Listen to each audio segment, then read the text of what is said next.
Okay, guys, I'm about to suck a cherry, and we're about to start. Okay. Wow. Alrighty.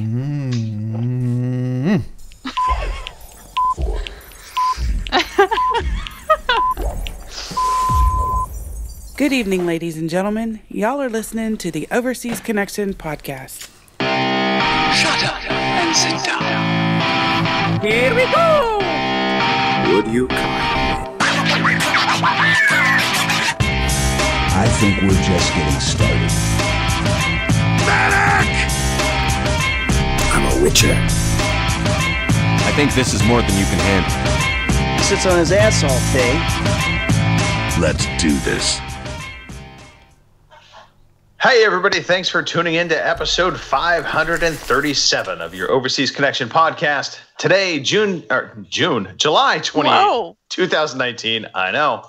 My name's Greg DeLacy, gamertag Murphy's Law, OC_Murphy's Law on Twitter. And apparently I've been away just a tad too long. So I'm back and happy to be joining a fine group of podcasters today. In my bottom left corner, appearing in the Brady Bunch window for myself, I have Miss Kim Woods. Howdy, everybody. Hello, Kim. How are you? I am good, actually. So, all right. I don't have the rocky eye today, so we're good. But I'll talk about that later. Oh, no, I think I know what you were going through there. And yeah. All right. And then in the upper window above you, looking down, is Mr. Pete Chin. Hello, Greg, and hello, everybody. Hello. Yeah, Pete, you just want to be called 13. Should we just dispense with your name? Just go straight 13. 13's way easier. Okay. All right. 13, thank you for this. Thank you for joining us. And last but not least, we do not have Mark Wright spinning the disc today. And instead, we have premier pants wearer Robin Tate. Hey, everybody. Yes, I do have my pants on at the moment. That's not guaranteed to last for the whole show. So, yeah, it's me, Robin Tate at Bongo the Scene in Northern Ireland. And I'm here for another wonderful show for the Overseas Connection podcast. Wow. Thank you for joining us, Robin. Yeah, no, absolutely. Hey, if you are trying to figure out what this podcast is about, we are a gaming podcast that, we think of ourselves as being a funny group, but we're just an old group. Let's just face it. But yeah, we like talking about video games. We talk about life. We broadcast every week, Sundays, 9 p.m. in the UK, 1 p.m. on the West Coast, 4 p.m. in the East Coast, 3 p.m. in the Central Time. I mean, you can bank on us. The only time we take off is really Christmas, like New Year's Eve, Christmas time. That's it. That's what you signed up for, 13. Get ready. Here we go. You can find us on twitch.tv, OC Podcast. You can find us on mixer.com, OC Podcast. We even are on youtube.com. Find us there as well. We'd love for you to watch us, but you can listen to us as well. If you don't want to, you're at the gym, you're like, I can't watch it, but I want to hear it. I gots to hear the goodness. Download the podcast in your favorite podcast app. We'll sing into your lovely ears anytime. Birthdays, none that we know of. So if you're having a birthday today and we're not recognizing you, sorry. All right, let's just get into some story time. Lots of stuff to talk about this week, but I think we should lead off with the important things.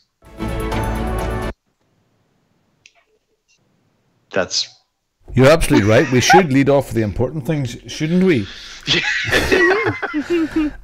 Okay, just like that. It's story time. Story time. Hooray,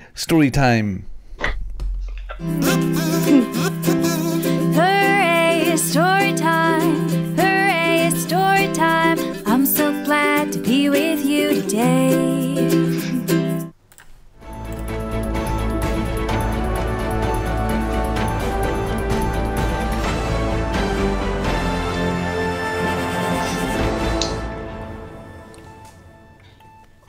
Thank you for tuning in to the OC News at 10. I'm Greg DeLacy, and this is a broadcast from Rich's friends from around the world. As some of you may know, Rich is a massive nerd. If you didn't know that, well, now you do.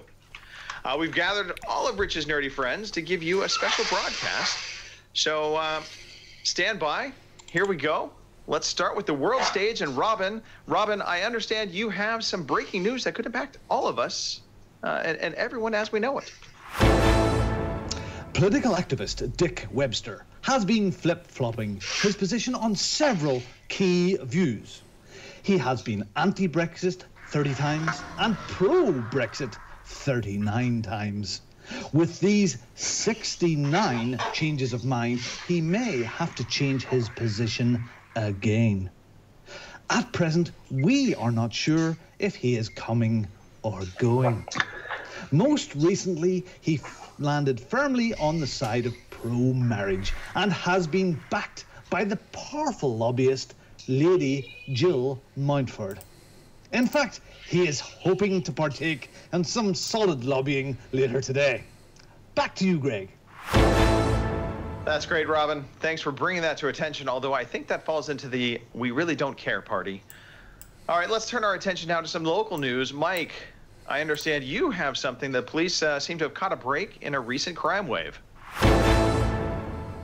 Yes, Greg, that is correct. As many of you know, Rich hasn't been seen on the podcast for a while, and it's actually been suspected that he's been kidnapped. Now, we are having reports come in that he's been kidnapped by a woman called Jill. Apparently Jill is attracted to men that love Skyrim, nerdy men, and also men that struggle to grow facial hair. So if you have seen Rich, we've got an artist impression here if you just want to throw that up. So if you have seen Rich, please report in. That's all from us from the streets. Back to you, Greg. Dangerous times indeed, Mike. Let this be a warning to all of us. Well, okay, enough of that. How about we hear about what's going on with the weather? Kim, anything exciting there? Indeed. Well, everyone, we are in for a change in the weather. Today calls for a spot of brightness thanks to a union of a breezy Jill coming in from the south with a spot of Rich from the east. It's unusual to see such a pairing at this time of year, but we will take it as it will really make everything better. Beyond that, the forecast is calling for possible sprinkling, showers, and downpours, so you'd better start building your ark now. Over to you, Tank Top. Damn it, Kim. No pet names. Yes. Thank you for that, Kim. Right. Phil, let's get something more inspiring. I hear you have something delightful to share with us all. Thanks, Greg. As viewers know, I am the lifestyle and culinary guru of the airwaves. I've dined with self-reported royalty and created dishes that I've rated 10 out of 10. Now, for today, I would like to talk about lifestyle choices and change. Rich Webster was a young man adrift in a sea of lost. Richie needed a change. His lifestyle was dull and accompanied by a lifelong attempt at a porn stash. Years of proclaiming Skyrim to be the best game ever took a toll on Rich. He met a young lass named Jill. Rich was inspired. He sought to make changes. Actual employment, more Netflix, less Twitter. Shoes with laces and not Velcro. He even thought about shaving. He made those changes to attract Jill and her affections. I'm happy to report these meaningful changes worked, and their union have led to a path for lifelong happiness for both of them. The moral here is you do what you need to do when you find love. Well, except porn stash, apparently. That is still being attempted on and off. Back to you in the studio, Greg. Well, that does it for the news now. It's the news that you may or may not have wanted to know. But hey, stay classy, UK. We are so thrilled for the two of you, Jill, Rich. Congratulations, Jill. Absolutely, we are happy to have you join the family. Rich, well done, son. Well done. We just really hope the two of you are happy for the rest of your lives. And I do wish I could have been there in person to deliver this message, but what can you do? All right, are we clear? Are the cameras off? Thank God. I don't think I could have handled any more of that happy life crap. Everything's awesome. Jesus. All right. I gotta go get some pants. I don't know. This is over.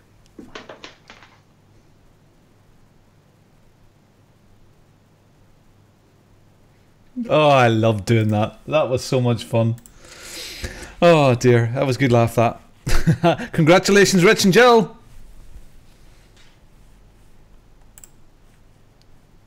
Ooh, where's everybody gone? You know, you're muted. It's You mute yourself because you're trying to be respectful to the artistry, and then you forget you're muted. Yeah, hopefully that plays out for everybody, including the audio listeners. But yes, most importantly, congratulations, Richard Webster and Jill Munford. You are now together forever, till death do you part. Way to take the plunge. We're proud of you guys. Way to go. We're excited to have you in the family. All that good stuff. All right. Just one quick FYI, because the restream, the chat thing that fires everything out, it doesn't seem to be updating on the center bit when the videos are playing. So, hashtag. Not a worry. Sorry for those in the live chat, but hopefully things are back to normal when we are not streaming the video. All right. Well, let's talk more stories though. We have lots to talk about. I was gone away on sabbatical to Disneyland for a few days, so I'm just gonna lead the chat. I'm gonna start. Good morning from you. Go. Let me get this out of the way up front. Mm-hmm. Had a really fun time. Enjoyed my time in Disneyland. That said, I checked out Star Wars Galaxy's Edge. The new Disneyland event. Want to hear? Star Wars. Yeah. I shared lots of pictures with you guys in the WhatsApp app group. That's really difficult for me to say. It's a really cool environment. They have gone out of their way to really make you feel like you are going into a Star Wars universe. Everything, down to just the smallest of details is usually, taken care of. There are tons of little shops that you can walk through, and some stuff to look at. Come on. There's a bus coming here. And there's a ride, the Millennium Falcon Adventure. Yes. Yeah. And that's it. Oh, no way. Yeah, I was really disappointed with Disneyland Star Wars Galaxy's Edge. I was like walking into it pumped. I mean, you walk in through this area and you see an X-wing on the ground. Yeah. It's like all painted out. You see the guns, the garrison guns from when you see Empire Strikes Back, when the AT-AT walkers are coming towards them. They have these guns they're like turrets. And so you're seeing all this stuff. You're seeing a speeder bike, and it's just like, okay, this is gonna be freaking awesome. And we started getting into like they have it reminds me very much of Tatooine, the location. Yeah. Desert light. And we're walking in, and honestly, this was another cool moment. The stormtroopers are walking through, two actors. And what's great is normally in Disneyland, when you have characters coming out in public, they are always escorted by somebody, and they're not voiced. So like Mickey Mouse is walking out, he's in costume. He's out there for like 10, 15 minutes. And then they whisk him away to get out of the costume. And you can't see, you never want to see Mickey Mouse taking his head off. You don't want to freak out the kids. But, so you don't have a real interaction with them as they don't, there's no voice, right? So these stormtroopers are walking through, and you just start, you hear them talking, and they're like, "Hey, we hear there's the rebel spies amongst you. What are you doing here? You with the device."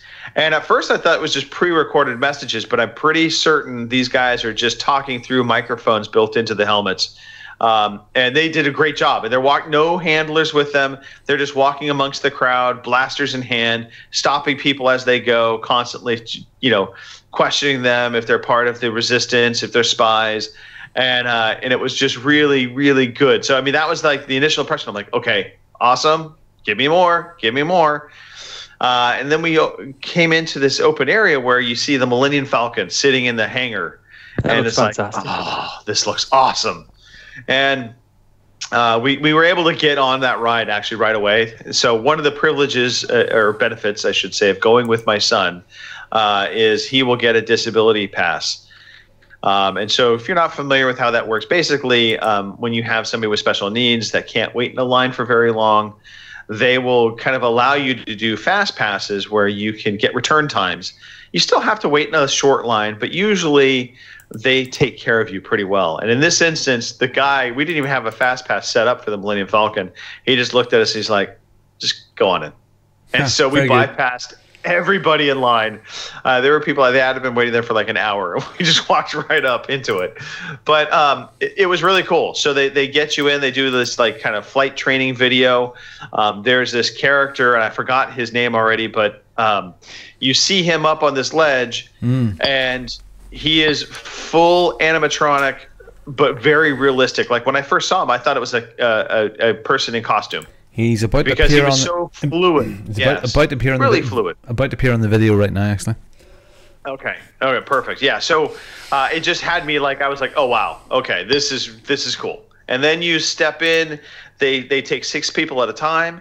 They assign people 2 pilots, 2 gunners, 2 engineers, and you go into the cockpit of the Millennium Falcon. And then basically, if you've ever done something called Star Tours, where they load you into basically a box on hydraulics, and inside it's themed, of course, to the event that you're doing. But so you're in this car, 6 people deep. The inside of it is just decked out to be like the Millennium Falcon, and there's actual working buttons and controls to push. And so you fly the Millennium Falcon on this run to get cargo. And so they're having engineers pushing buttons at certain times. They're having the gunners pushing buttons. The pilots are having to hit, levers. It's like a co-op thing, isn't it? Yeah. Yeah, totally co-op, and it is just hysterically funny. And of course, my son is pushing no buttons, so I'm doing double duty behind me and in front of me, trying to see. Anytime a button lights up, I'm just smashing it. But so that was fun. And the ride ends, and it was a really good, thrilling kind of adventure, and I got out of it, and I was like, okay, now what? And then I found out that was the only ride they have set up. They do have another attraction coming. I believe they called it the Jedi Walk or something to that effect, but they didn't have any other ride. So then we're like, okay, well, what do we do? And it looks like they might have another ride coming. Because we saw there was an Imperial shuttle that had stairs leading up to it, and it looked like you could go inside, but it was all kind of blocked off right now. So I think eventually something may be there. The only other thing that we were told about was the cantina. So there's a Otoga's Cantina, and we went over there, and the guy's like, it's reservations only. And he's like, and it books out early. So he's like, so here's what you do. First thing in the morning, 7 a.m., the app opens up, allows you to make a reservation. He's like, make your reservation, pick your time. And he said, and then come back. And I'm like, well, so I'm all, what's it like in there? He's like, well, it's like, the Star Wars Cantina bar. And I'm like, so there's going to be like creatures and stuff in there? And he's like, oh, yeah. He's like, it's really cool. You're not going to want to miss it. And I'm like, all right. Mm-hmm. So 7 a.m. the next day, I book it, got us a 6 p.m. reservation. We made it all the way back through the park to get to this thing. And we walked in, and I took pictures, and I don't think I shared it on the WhatsApp yet. But there were no creatures. There was one robot. I will share that with the WhatsApp. So, Robin, you can pull this up. Was it something to do with the time that you went in, or? No. So there's a center bar. And then there's, I can show you the picture of the center bar too, because I have pictures of that, of course. So the center bar reminds you a lot of the cantina, but there were no creatures. There were just bartenders, and there was no actual food. It was just drinks. It was overpriced drinks. It was like every drink was at least $15 or more. Holy moly.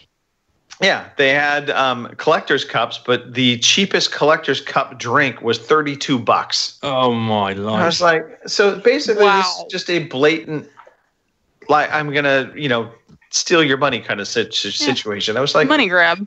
Well, they were just playing on the Star Wars, hype. Yeah. And so the lone robot that I shared in the WhatsApp group, if you can see that is the only creature, robot, anything in the thing that's animatronic. Everything else is just bartenders, staff, and then patrons. The other crazy thing is they time you. You only have 45 minutes to be in the bar, which quite honestly, I was like, after 10 minutes, I was done. Now, one cool thing is the bar top is lit and all the drinks are different colors. So it does give you that Star Wars vibe, but it just felt like a missed opportunity. They could have done so much more with it. So, we left there. I had a nice little buzz going, mind you. I drank my 2 drinks, and one of them was a shot called Jet Fuel, which pretty true to its namesake.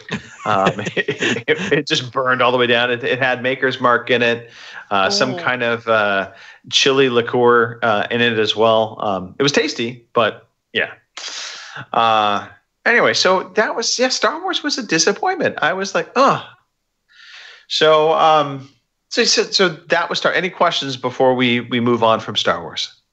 I'm just really shocked at the prices of the drinks, and that's like, you had 2 drinks you're saying there, so that's $30 per person every 45 minutes. That's nuts. Yes, right. Yes, but that is theme parks. That is, you pay fucking 10 quid or 12 quid for a crap burger, and the takeaway place, what's a turkey leg? Probably $20. Yeah. Now, fun, cool fact for anybody going to Disneyland in the future. Now, Disneyland in California is interesting because the old Disneyland park, the traditional Disneyland park, is non-alcoholic. There's no beer or wine served there. Yeah, that's interesting. Yeah. California Adventures, which is the park kind of across the way from it, which is part of Disneyland, but they have their different theme parks, is they serve alcohol there. Star Wars Galaxy actually sits on the Disneyland property side. And so we were like, okay, so this is actually in Disneyland. You have to go into the Disneyland side to get to it. So I was like, well, how are you guys serving alcohol? And they're like, because you're not in Disneyland anymore. Huh. So they have purposely carved it out to be its own thing. But the real cool thing, and this actually holds true for all of Disney World in Florida, is the app that they have. They now allow you to do mobile ordering. So you can order beer and do a mobile pickup. And I kid you not, we were in a line. It was probably 35 people deep. And I looked at the app and I was like, holy shit, I can order my beers. 2 beers, 5 minutes, done. Out the door. Cool. So that would be my advice on the ordering side of it. I did ride the new Incredicoaster, which is on the Pixar side in California Adventures. Really cool roller coaster. It is like a real, true roller coaster. It's got the loop and everything. This is a PSA. Don't take your special needs son on the roller coaster. Classic. He did not do well with it. He's usually really good with rides. He loves the sensation of motion, that kind of thing. But on this coaster, normally I have the ability. I'll have I'm not so tied down to where I can't take my hands and help him. Like if he's having a little head control issue, and I say that he has perfectly strong neck and head control, but when we did the loop and we hit the bottom part of the loop and it just kind of forces you forward, he could not recover from the G-forces of having his head forward. That just makes you nauseous. And so we got off that coaster and my wife and I both were like, okay, we were bad parents. That was not all. So he recovered from it though, bounced back, everything was good. And then about 2 hours later, and this is, again, one of those parents things that happen, especially with special needs kids. He decided to go to the bathroom. And we were number twos. Okay. Yeah. He decided to fill his diaper with something that could not be easily dispensed. And of course, we were in the middle of bathroom areas. So I had to basically carry him because I didn't want things spreading, or at least that was my intent. And it did not go well. That did not end well.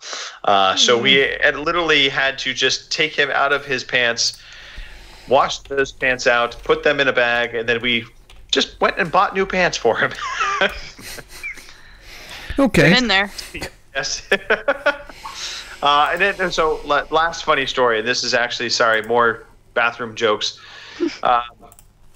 We go to the airport bathroom, and Sydney's like, "All right, we're gonna change Colin." And what's great about a lot of the airports now, they have what they call companion bathrooms. They're bigger. They're made for wheelchairs, that kind of thing, and you can go in there as a family to kind of assist. And so we get in there, and Sydney's like, "Hey, did you, anything going on there?" And we're just kind of joking around a little bit, and Colin's diaper was wet, so we thought, okay, well, we'll change it now. So she starts changing it, and he just starts peeing. Oh no! and so Sydney's quickly and Colin is not potty trained to go in a toilet. Yeah. But the funny part was she picks him up and she like rotates him over to the toilet, and he stops. He's like done. So she's like, "All right, can you help me? We got to clean this mess up a little bit." And so she's like, "Why don't you go ahead and just finish getting him to his diaper?" I'm like, "All right, fine." I pick him up. I move him back over to the counter. He starts peeing again. Oh no! Okay. We laughed for like 5 minutes. Yeah, it's amazing what you get used to laughing about. Now, yeah. Here's a bugbear with me. What you said there is absolutely fabulous, because our biggest challenge is the 15-year-old. If we take him out anywhere public, is when this happens, because there is nowhere. I'm sorry, people that are tuning in about a gaming podcast, rant here. There is nowhere to change a 15-year-old boy's nappy. Or an adult's nappy in the UK. Really, very, very few. What do? Lie them down on a public toilet floor? Well, so yeah, I mean so what we do is we bring we have these disposable changing pads.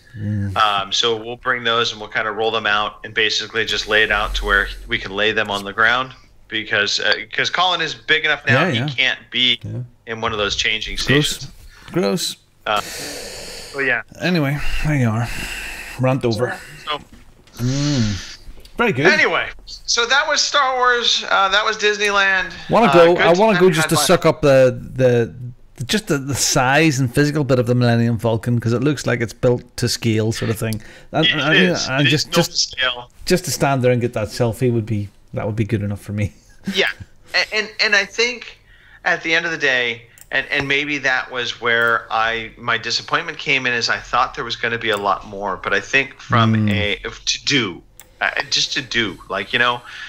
from a just awe and taking pictures. I mean, I took tons of pictures of all kinds of cool stuff, and it made me want to go out and buy a freaking blaster now for Star Wars, and Stormtrooper helmet, and that might be my future costume for Halloween. Can you not get like a Princess Leia Return of the Jedi bikini outfit for Cindy? No. Ironically, Cindy. I thought you meant that for him. Within like 5 minutes. Yeah. No, I am not dressing up like Princess Leia. Damn it. Fine. Yeah. Well, look, the thing about it is, going to Disney is an expensive thing. Any of them, no matter it is. But that is part of the ticket price. So it's true. It's extra. It's in a whole big new area, which is no extra. So you don't need to go in and spend big bucks in your cantina. You'll do it once. You'll never do that again. You'll maybe go to the area again, but you'll never do that again. Oh. Yeah, no, the cantina for sure, no. That was that was probably my biggest disappointment, was the cantina. Only because I was led to believe it was going to be this cool, experience, and I was just like... Reset. Okay, here's a new customer in. You almost expected that to happen? They didn't even have that music.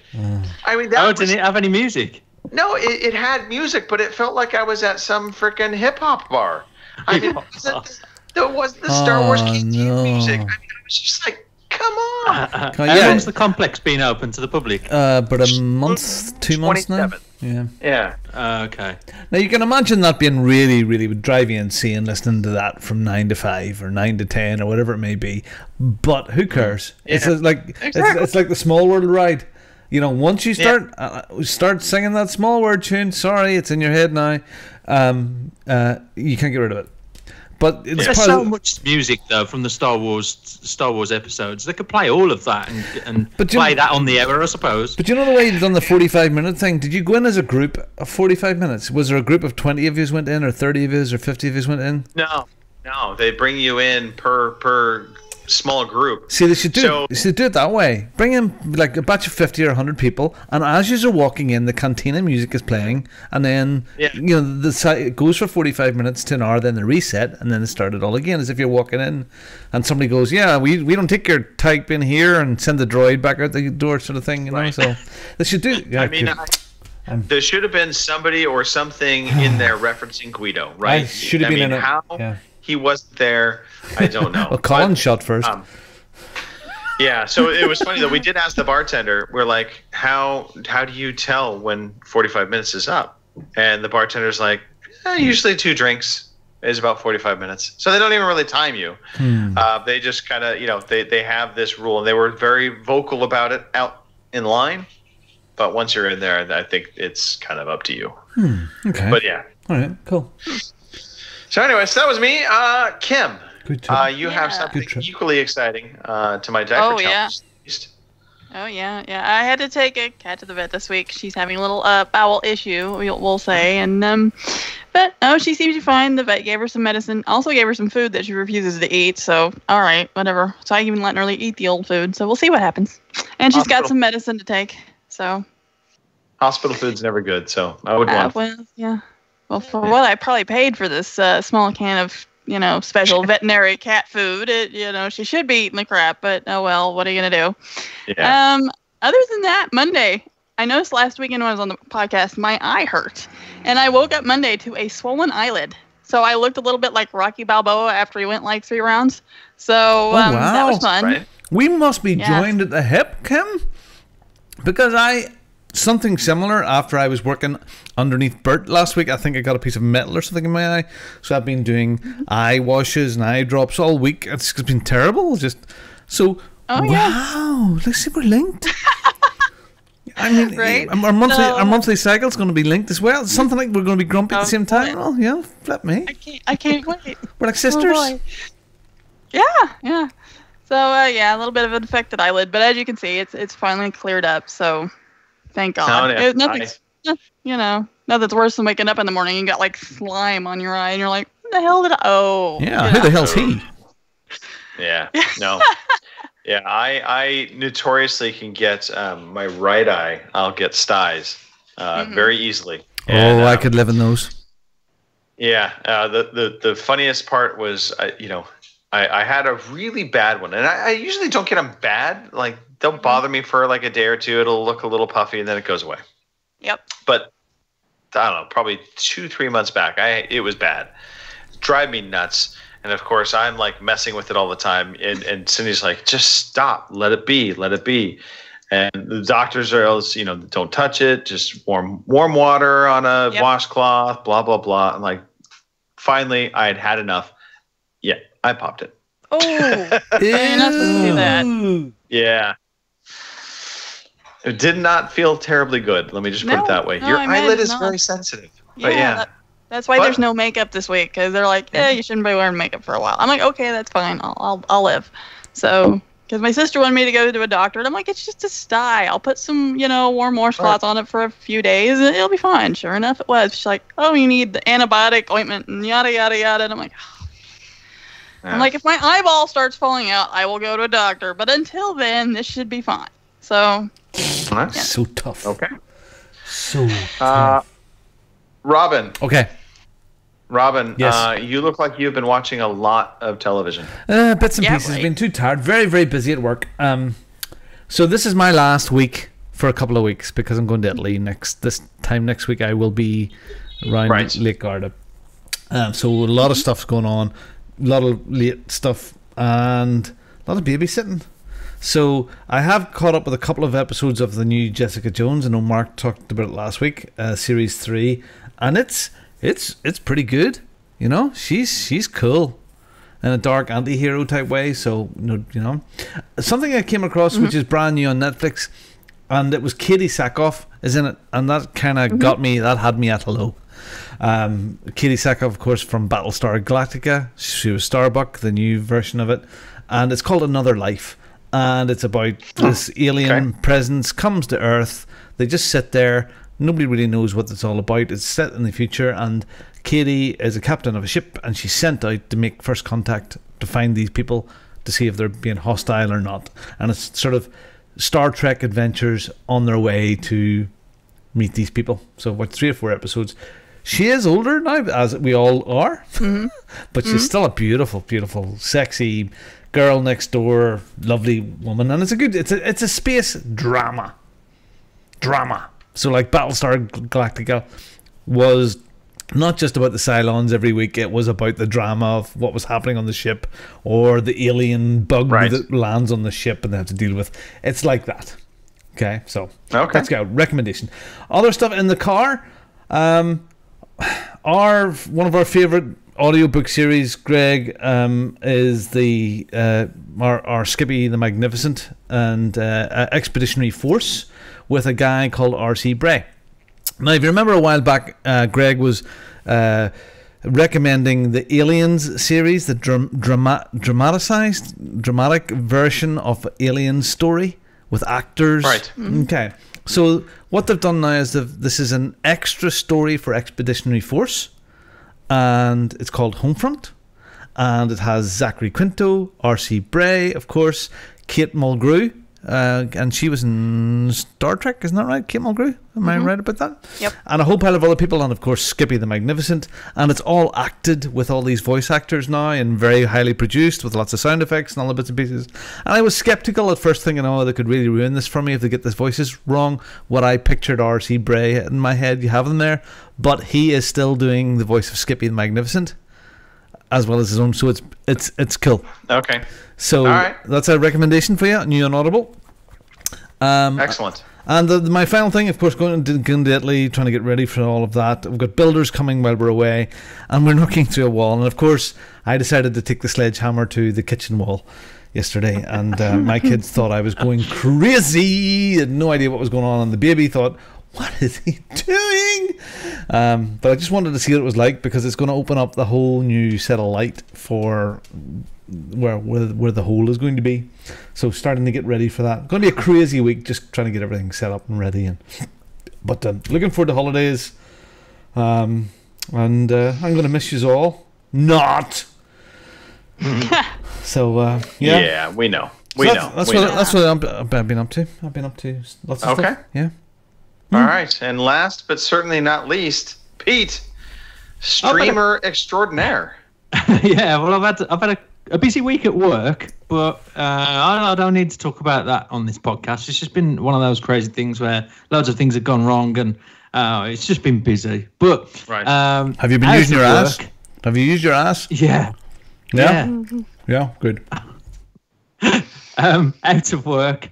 I've watched a couple of films. Talking about TV, Robin. I've watched Flag of Our Fathers, and the film that was alongside with that is Letters from Iwo Jima. Yeah. That's a good movie. That's a good movie. Yeah. It's those two movies directed by Clint Eastwood. Yes. Clint great Eastwood. watch. Oh, yeah. Sad story, I suppose, but one of those that you should watch, I think. So I've also been streaming. I've streamed twice this week on our Twitch channel. Right. And see, I keep on I'm thinking about Colin again. You're saying you were streaming, and whose eye? You were just laid back there on the bed, streaming away. Thank God for rubber sheets. No, it's streaming on the Twitch channel. Oh, right. Yes, okay. Bad for the computer, you know that? When it doesn't turn your computer into electric dreams if you pee on it, it would be a nightmare. Moving on from showers. All right, continue on, Pete, please. You've been streaming on Twitch. Yeah, but I don't know whether I should mention the games, because I've got to mention those later on. Well, you can mention them, but we'll talk about them in more depth. Well, yeah. I had a guest with me on Tuesday night. It was my brother, and we ended up playing. Okay, whoa. Hey, can we really call him a guest? Really? Yeah. Your brother is not a guest. Your brother is a former podcast member. So, I mean, he's technically we still own the rights on him. We just lease him out to the veteran gamers in a bilateral agreement. So just so they know, they don't get any fancy ideas. Well, he's always of the opinion like, oh, but they didn't want me no more. That's just his way of he's trying to make himself look good in the public eye. The realities are, we talked about the best days we could move the podcast to, and every day I chose, Mike was like, "No, sorry, I can't do it. No, sorry, I can't do it." So finally, we just had to settle on a day and said, Mike, look, we've negotiated in good faith, but I felt like something nefarious was happening in the background. So yeah. Well, I had Mike with me on Tuesday night. We tried to play Blazing Chrome separately in our own with our own setups, and it didn't work because of internet connections and blah blah blah. So he decided to come over and we had couch co-op, but it ended up being one of the hottest weeks, and it was just stifling hot in this attic. We were both absolutely pouring a sweat, so it's worth the watch. It's worth just clipping on a few segments of that video because it is funny. There's bad language, so expect that. You know my brother, he doesn't hold back. Pete, we are a mature gaming podcast, so you are allowed to swear. So let me just put this out there. Fuck, okay? You're allowed to swear. Throw it out there. It's okay. Yeah, but Mike, he doesn't stop. He's got verbal diarrhea. So yes, I know, Mike. Yes, yeah, true. We had a great time. We had about an hour and 40 minutes, I think, altogether, and we just couldn't stand any more heat. It was just unbearable. So that was with Mike, and then also during the week, I played Gears of War 5. So it's a tech test, and ended up streaming that as well. I was going to stream some more today, and I just thought, no, I'm gonna try and concentrate on the game fully. Because you're conscious of if you're talking enough, I suppose, on a stream and blah, blah, blah. So I just wanted to just concentrate on that and just make some notes on the actual tech test itself, and hopefully they'll be pretty much similar to yours. Okay. Yeah. No, I look forward to talking about that. It's funny. I'm a horrible streamer because I don't like talking to just the ether for streaming. I could do that all day long on a podcast, but when it comes to streaming, I just fixate on the game and I just shut up. And I'm just like, Yep. So yeah, I'm not fun to watch streaming for sure. I'm intending to just do it a lot more, I think, through the OC podcast Twitch channel. Yeah. All right. Yeah. We've set the contract up. We've got our royalties in place, so we're good. Yeah. Stream away. All right. No, let us move on to games we've been playing. Today I feel like playing computer games. Today I feel like playing computer games. Why is there a video of me getting tattooed on the stream? Why not? Well, Kim. Yes. We have just a couple days left in the month. I don't think we know the new freebies yet, but we can at least talk about what is left to be had before it goes away. So maybe cover just what's left. Alrighty. Your Games with Gold with just what's left of this month, which isn't long. We have Big Crown Showdown, which is available now through the 15th of August. And we have Meet the Robinsons, which is available till the 31st. And then for your PlayStation Plus, we have Detroit Become Human, Horizon Chase Turbo. And then Twitch Prime games, we have Cultist Simulator, Loop for the King, The Escapists, and Yooka-Laylee. So get them while the getting's good. Yeah, no, I actually need to take advantage of Yooka-Laylee. I have not picked that up yet, so. I don't think I have either, so. All right. Oops. Well, we need to get those games. All right. Well, let's see. Let's go reverse order from what we did. Just to throw Robin off, because I knew he was counting on me going first, probably. Pete, we'll start with you. I'm going to talk a little slowly here so Robin can queue up nicely. Blazing Chrome, talk to me. What is this game? What exactly is it? Okay, Blazing Chrome. Me and my brother have been dying to play this for a couple of weeks now after seeing it on Game Pass. So if you've not seen it already, check it out. If you're a fan of, do you remember Super Probotector or Contra 3? Yeah. Okay, yeah. Yeah, okay. So if you can imagine this game, now you get it, put it into an emulator, then stick it into a random level generator and mix all the characters up, mix all the levels up, mix some of the animations up, and then call it Blazing Chrome, then that's your game. It's exactly the same as Probotector and Contra 3, but jumbled up. But it it's looks just like no shit. difference. Oh, no, you can't say that. Me and my brother love this game. But it looks like shit. So, well, it's 16-bit couch co-op. Yeah, shoot 'em but up. the Xbox One can do more than 16-bit, Pete. I know, but come on, sometimes you've got to have a little bit of a dabble back into your past and play some of these older style type games. It was good fun. We really enjoyed it. I get it. Honestly, I get it, but it looks like shit. Oh, Robin, shut up. It was really good. I get it. Me and Mike. I understand what you're saying, Pete, but I don't know. I did look at this the other night and I think, people are raving about it and stuff. No, do I really want to squint at this stuff? Just maybe the gameplay must be really good. Maybe it just appeals to gingers. I don't know. It is. What? In fairness to Robin, it looks like shit. Oh my god! I think it's your age, you three. I mean, two. Sorry. What do you mean? I haven't done anything yet. I think it looks kind of neat. So. What do you mean? Oh, I was playing fucking Galaxians while you were still in nappies, wee lad.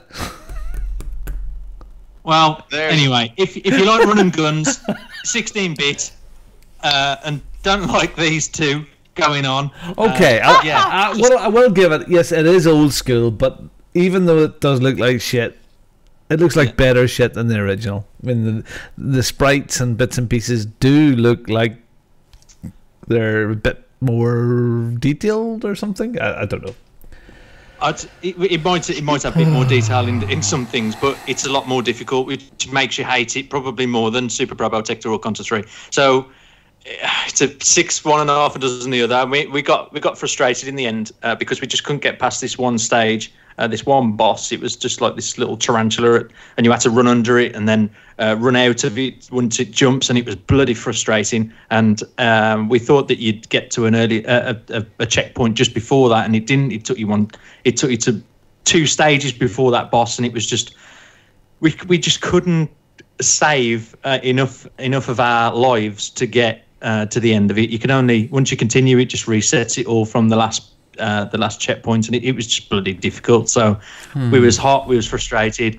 It is good though. I think we'll finish it off and we'll wait for it to be a little bit cooler in this loft before we do that. And I'm not going to say it's shit. I think it's good. So no. It's on Game Pass, and that's the good thing about it. It's part of the subscription service. You can pick it up if you want to, and if you don't like the look of it, you can just pass on by and just play another game. We love this game, and we loved Contra 3. So we just had to. Do you think Mike really loves it, or is he just saying it just to be brothers and stuff? You know? No. You sure? No. Look. I think the beauty of it being on Game Pass, and this is the beauty of Game Pass, is that it will allow you to explore and play games that look like shit and you normally wouldn't play. Yeah. Well, it's funny, in my drunken stupor the other night before I went to bed, I challenged myself in my drunken stupor to focus on the screen and download something that was something I had meant to try or never had tried before, and I downloaded Prey. Right. And that's going to be one of those ones where, I really want to play it, but I don't know, I hear good things. So it is a good place to try stuff like this. What's it called? Prey. Right. Yes. I'm going to play this before next week. Yeah, and I'll tell you what, if it's shit, I'm going to get some shit next week. Okay. In fact, you're not going to be here, are you? It was by Madonna. Pete. Madonna's in it. How bad could it be? Well, I can tell you one thing. It does not look like shit.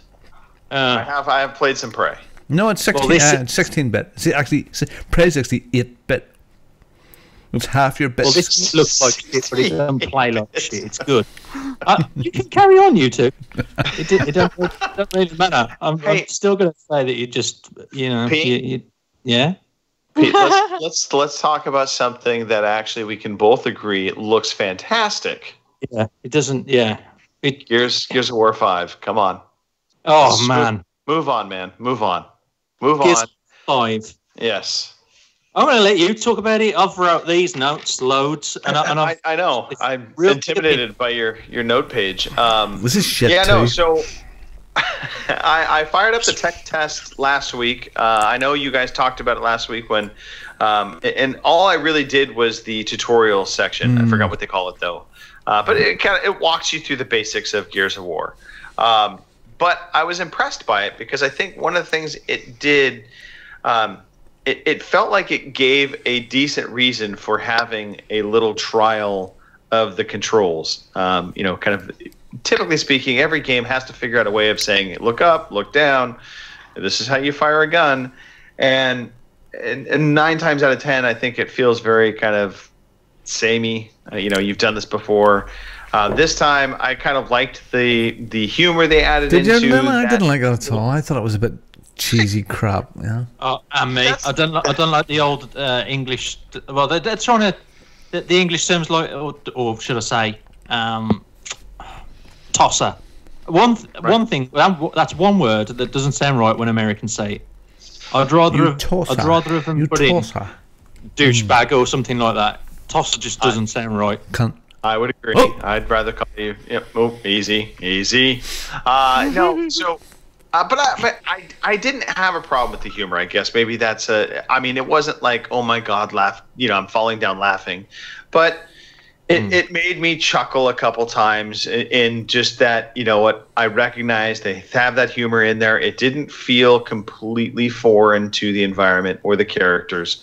And again, I liked how they kind of did the setting for it all. Of you're basically helping. To make the bots better by going through these kind of checkpointed tests, for lack of a better way to put it. But the game looks absolutely gorgeous and it runs silky smooth. I mean, that's the thing that I think jumped out at me more than anything, and it really jumped out at me more today when I played it in versus mode. Than when I did through the tutorial. The tutorial, it's kind of hard to judge how smooth it really is. But in practice, in actual versus play, it is just buttery smooth. I didn't see any frame hitching. It just ran super, super clean, 60 frames. It looks gorgeous. I really, really like the way the characters, visually, they just kind of pop on the screen to me. And in terms of the mechanics, I think the mechanics all again feel good. They feel they have the right level of control. I don't feel like I get caught up on walls. I don't feel like I get hung up on things. I like that the Lancer now seems more controllable, or predictable. Maybe that's the better way to put it. Do you not think it's too overpowered? Look, they'll probably tweak it a skosh. It is definitely overpowered at this point, but I don't think by much. And the reason why I like it being a little overpowered is that I think it should be one of the more powerful weapons on the battlefield. I always found it, just to me, the polar opposite. The Lancer was one of the weaker weapons when it should have been one of the more powerful weapons. You think about it, it's an assault rifle. Whereas the shotgun, which is just a close quarters weapon, ultimately ruled the roost for almost all of Gears of War games prior to this. Yeah. And now the shotgun does not feel nearly as powerful in comparison to the other weapons. Yeah. The submachine gun weapon, I forgot what it's called. Submachine gun. Submachine gun, sure. It's the one that I think you can start if you're playing the Locust. They'll outfit you as with that weapon, but that actually is really difficult to control. Like it has a very like the spray pattern. It kicks a lot. Yeah, it's an erratic recoil on the one, isn't it? But it is also a pretty powerful weapon. Like if you can get on your target, you can down somebody quickly because it has a high rate of fire. Just overall, I was just really impressed. The HDR lighting as well. It looks fantastic. It just visually is. It's proving itself right now to me, and I cannot wait for September 10th. Here, there's the thing on the video that's running now. Two curiosities about the video that's running right now. Is one, the video is running on a PC. That's strange to see going through the training mode, press space to go into cover and stuff like that there, which is new, because any other time we would have been, on a controller. The second thing that I wanted to mention was, I've completely forgot what it is. Oh yes, it came up in the training thing about lock on, about your auto lock. Now, as a professional player, Pete, I would suggest to take your advice as a professional player. So, what do you do with your auto lock on? Do you? Because I'd never thought about switching it on or off. Aim and I don't have it on. Aim and it locks. So as professional players like you and Mike would have it switched off. I switch mine off. I don't know about Mike. Okay. Right. Yeah, he's a bit crap. He's maybe not as good as you. Yeah. Oh, I don't know. He's pretty good. Yeah, maybe because he puts the auto lock on. I don't think Mike uses auto lock either. It ultimately is going to be a hindrance to you, because you're going to have situations where it's going to auto lock and you're going to want to switch off of a player, and it's going to take fractions of a second to kind of do that. Whereas if you're just free to lock on to whoever you want, so to speak, without having auto lock. Okay, and the final thing I'll say is I could not get into the multiplayer again. I couldn't connect to servers. So, have you tried this weekend? Yes. Okay. I found my connection worse this weekend, and I experienced glitches this weekend where I didn't last. Oh, interesting. Okay, I did not. I got in right away, had no problem. So, but again, that's part of the tech test. I know they said they were rolling out. So last week when they rolled out the beta test, I know that when they started it, they said they were queuing people, and they were doing that on purpose. So they were queuing people up and giving you kind of a wait time, which when I first fired it up, it said 3 hours. And I said, fuck that. And I shut it off and I went to do something else. I know they were queuing, and then they were rolling out more servers as they were kind of going on through the course of the day. So I don't know. I did not experience that other than the initial queue. That's the only time I had any wait time. Okay. All right.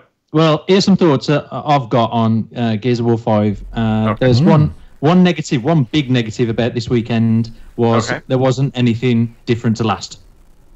Okay.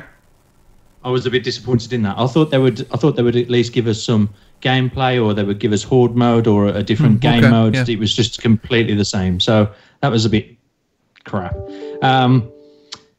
One thing I've noticed is if you in arcade mode, if you score a down, if you down someone in combat, and somebody else kills them, you get the kill. You get the execution, or eliminated, should I say? Right. Yeah, which I thought is really nice, because the one thing that really peed people off is if you down someone and then you got someone to the side of you and they took your kill, and it caused a lot of arguments in the lobby and So I thought that was a nice feature, actually, that once you down them, if somebody else kills them off, and you at least get the point for it in the recognition. I think, I've already said that the Lancers seem very overpowered. This game, like you said, they might have tweaks. One good thing as well, if you do keep your rank, the XP over both of these weekends now seems to be 1,000 points per level. So if you've got the time, try and get 5 consecutive matches on arcade mode, and then you get 500 XP points for that every single game you play following your 5 match streak. And then all you need to do is get a good score in your game, which I was finishing first or second in each of my games, and I found that I was getting over 1,000 points per match, and I ranked up pretty quickly. I got from level, because I didn't play it much last weekend. I only had a little bit of time on it. I think I was 3 or something like that, and I'm ranked, I don't know, 15, 16 now. Yeah, I was gonna say you can rank up pretty quick. I didn't like the fact. I didn't like the fact that he always makes me stumble. This guy. I know he does. He does to everybody. The one thing that I didn't like was you don't get the same clunk when you tag someone with a grenade. Now, Oh, I know it's only a little thing, but I really used to like running upon people and just smacking them with a grenade, and it's just hearing that dink and someone panicking. Is it, now, hold on. Is it a dink or a clunk? Because they're two completely different things. Dink or clunk? It's a dink.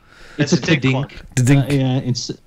Hey, speaking of grenades, I do think that the smoke grenades in this game are super effective. Yeah. I found myself using them much more this go around than I did in previous gears. Yeah, they affect the character more, don't they? As you hit them, they tend to go sporadic, don't they? They run everywhere in all different angles, and you've got more time to, I think, pop them off. And also the stun grenade as well. That's really good. Yeah, someone threw one at me. I just dodged out of it, and I was like, "Oh, that was a flashbang. That wasn't a smoke grenade." So yeah. That's pretty cool. I've still not got used to the red blood mist around the screen as you got hit. I think you get too much of that appears too quickly, and you start to get a little bit. You start to lose your concentration. It is distracting. But you gotta fight through the pain. Fight through the pain. What was the other thing in arcade? Okay. The one good thing I like as well, and I didn't play Gears 4 online, but Gears 5 I've noticed when there's activity, when there's battle going on beyond a wall, so you can't actually see them, you see an outline of the person. Like it almost builds up a picture of what's going on behind the building because of what the battle that you can hear going on. So it almost maps out where your characters are as well as the enemies. Sorry, I say characters, your teammates and your enemies, and you get the color blue for your teammates and red for your opposition, and you can kind of work out where they're going as a group and try and it just gives you more chance to pop them off. It gives you a bit of an advantage, whereas previous Gears games you wouldn't see them at all. They'd all be hidden and they'd just appear out of nowhere. So now that you're talking about like the Batman vision, so to speak. Yeah. So they did have that in Gears 4. They did introduce that in Gears 4. I agree with you. It does seem almost too good. I kind of, and I don't know specifically how it works. I had thought it would only show you enemy characters if they had been spotted. This, in the arcade mode at least, they all were shown every time. So what I'm wondering is maybe if you go to ranked. Really? I'm not muted. Is that you, Darth? No, you're not. No, not at all. Anyway, so in versus arcade versus the ranked match, my guess is in ranked match they have to be spotted in order for them to show up in your vision. I've only played a couple of ranked matches just to play the game types. King of the Hill and what was the other one? Elimination or something like that. Very difficult. They're fast paced. You've only got a certain amount of time on elimination, and I haven't even noticed it. You feel that rushed. Right. I've not even looked, to be honest. It's just tough. Yeah, I'm looking forward to getting a group of us slow nerds in it. You know, that'll be fun. Then. Arcade mode is great. Yeah, I like arcade mode a lot. And the other thing I noticed in previous Gears games, if you got downed, you had to have a teammate come get you. In arcade mode, I'm pretty sure if you hammer the A button, you can actually revive yourself. That's right, yeah. That's the same as number 1. I think you can do that in 1, can't you? I'm sure it's 1 or 2. It might be, yeah. There's one of them where you can revive yourself. I'm sure it's number 1. Another good thing as well that in arcade mode that I never really noticed the first time when I played it last weekend is when you start to get more kills and build yourself up the table within the game, there's you get little points that like weapon purchase points, and I didn't notice this before. And I looked at the top of the screen, and it's got this little icon, and you have to press Y, and it brings you into a weapon menu then. And there's upgrades to the weapons. And I didn't... So last weekend, I don't know whether you heard, but I said that the loadouts for the characters in arcade mode are just really basic, and you don't get all the weapons that you want to. What I didn't realise was that you accumulate points, and you can buy weapons and upgrade things as you go along. And what I have found in these upgrades are with the characters that you start off with a loadout that's not so great. So they've got the machine gun that's hard to control. You've got better weapon upgrades as you get to the point where you've either got 2 points for one, 4 points for another, and 6 points for another. So you can accumulate your points and save them for a great weapon. And I found that the better weapons, like there's a big, I've not even unlocked it, but there's almost like a big staff with spikes on it. Have you seen that? Right. Yeah. I mean, it's like the hammer from Halo. Okay. Sort of. I don't play Halo, but I'd imagine it's like. And the devastation from that pole is just amazing. He was this guy who I watched just swinging it around and just killing absolutely everything. So it was awesome. But I think you have to start out with that shitload out. That's just. Well, it's not really my type of thing. I like to start with a Lancer, and yeah, I think is it JD, Marcus's son? Yes. I'll start out as him, and he's got a Lancer, and then when the weapon upgrades are available, they're just random. So I'll just take whatever comes, and it's really good. I'm enjoying arcade mode, and that's what I've got from Gears of War 5 so far. I'm just really disappointed that they haven't released any more content or even just a different map. I like the maps that they've put out there so far, though. There's the training map, which is when you did the tutorial at the start, you use the same map as that, and the other one is district. So it's just like this little, just this little town. Very good. I like it. All right. By the way, we are looking for a new podcast member that actually likes Halo. So yeah, there's that. Pete, we're gonna have a talk. All right. Hey, you know what, Pete? You're not the only one. Hey. Also looking for a second podcast member. Nicole, where are you now? All right. Anything else, Pete? No, I've gone on long enough. Thank you. All right. Okay. Let us move on. Kim, real quickly.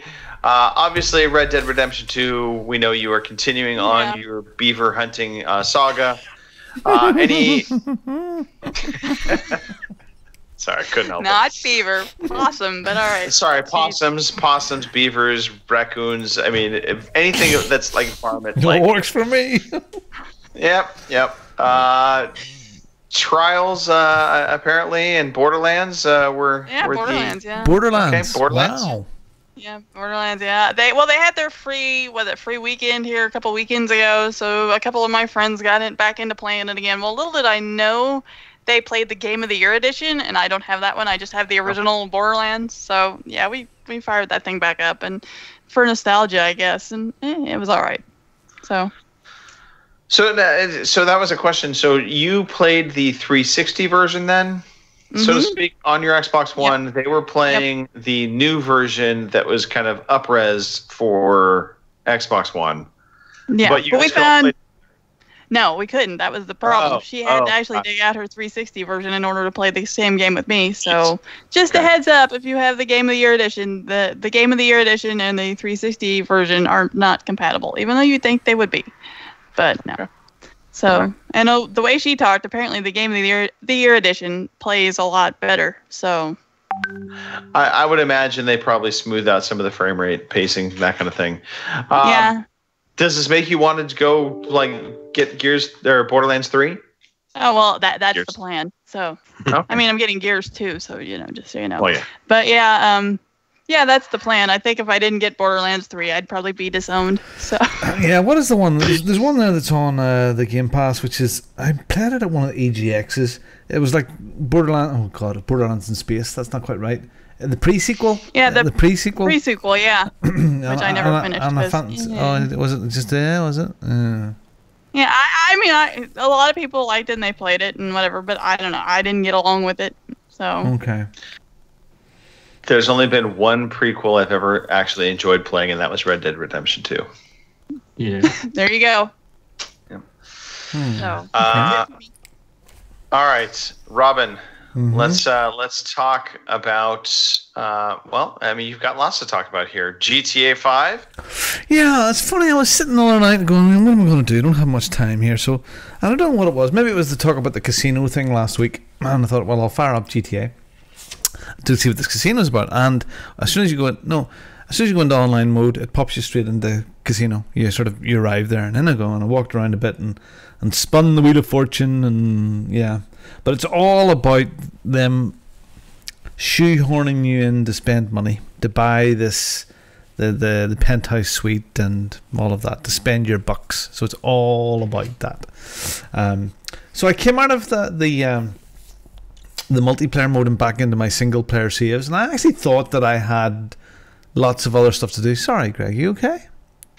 Yeah, no, I'm okay. Okay. I thought I had lots and lots of other stuff to do, but I obviously didn't. So I went to the movies. I'd never been to the movies in Grand Theft Auto before. So I went to the movies. You know what I'm talking about, Pete, don't you? No? So I went to the cinema, and I went into the cinema, and I sat and watched this movie in GTA 5. For about 10 minutes. It was really a B movie, but it was actually pretty good. So I went to the comedy show in number 4, but no. So I went to I'll skip this one. That was kind of good, and then I went and played some tennis, and that was good fun, and played a few rounds of tennis, and I went dink and clunk and splat and crack and whoosh. I know the sounds, Pete. So that was tennis. That was good fun. So that was yeah. So I had good fun with GTA, and I know there's so much more you can do with it than the multiplayer world, but I'm not really interested in that. I enjoyed. See, Greg doesn't like the premise. Rob. He's a good guy. He doesn't like thugs, and he doesn't want to associate with thugs. So that's why he doesn't like GTA. And I was kind of the same, but GTA 5 came along, and it was more cartoonish rather than real life-ish. And it's worth it. You would enjoy it, Greg. Actually, you would. Sorry, you would. No. I really do appreciate the Grand Theft Auto games. Don't get me wrong. I think my I don't know. This is putting on my grandpa pants or my dad pants. My dad hat. But I mean, look. We are filled in a world of kids always trying to replicate their heroes, and sadly today our heroes are more and more rappers that are, kind of, they build their lives around the gangster life, and we've got kids trying to emulate that. And so when real life tries to emulate our entertainment, and when our entertainment is basically trying to push criminals onto us as heroes, I start having issues with that. Yeah, well, I suppose I was playing as Michael, and I went to see my shrink, and sat with my shrink. That was a good moment of that game. I did like the Michael character, to be perfectly honest. I did like him. And my shrink decided to run out of the house and drive away because he'd got a TV show, and he was using lots of my footage and my stories, and I had to chase him down and run him off the road. So yeah, that was fun. Other stuff that I've done, sitting here, I think it was last night. I'm gonna just do this as badly. I had another little crack at Strange Brigade, because Kim has been talking about mentioning it, and I didn't realise we spent a lot of time doing the multiplayer. Do you remember that night, Kim? We'd done loads and loads and loads. Maybe Greg was there for a while as well.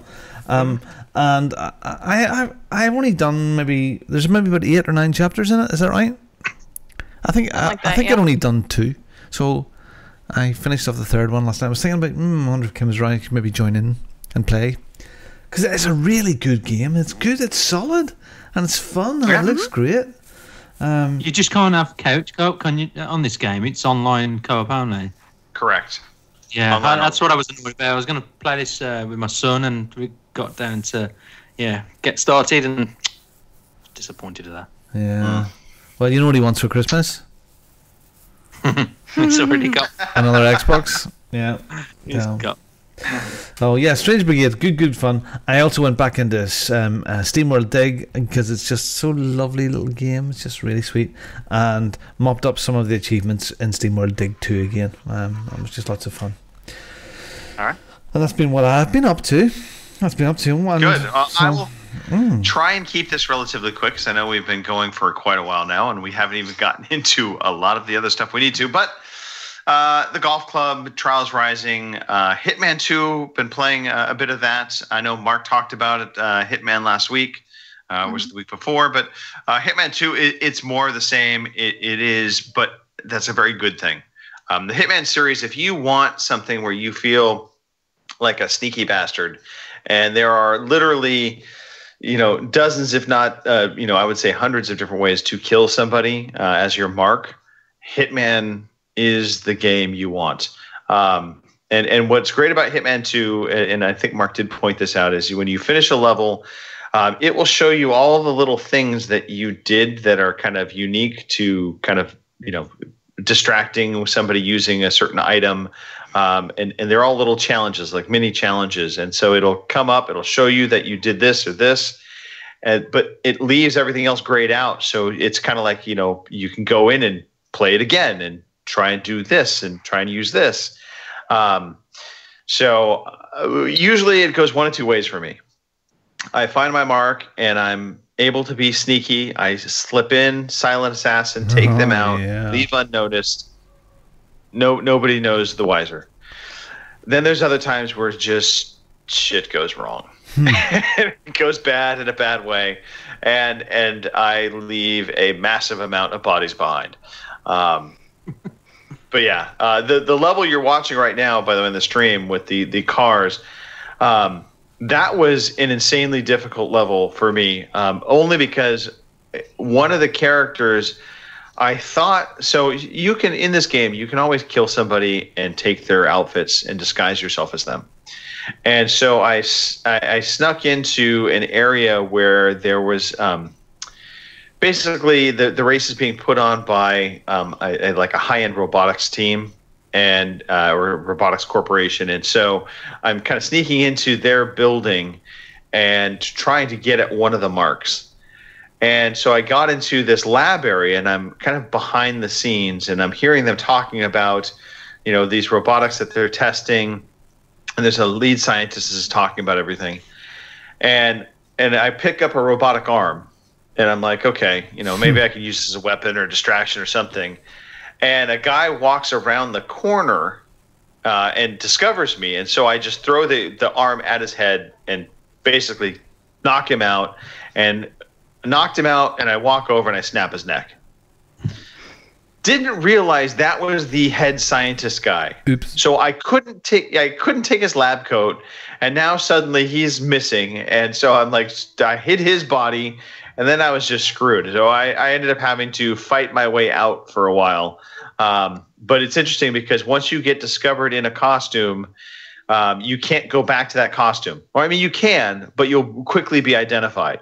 So the key is if you do get spotted in a costume to immediately switch out into somebody else's outfit and don't set off alarms doing it type thing.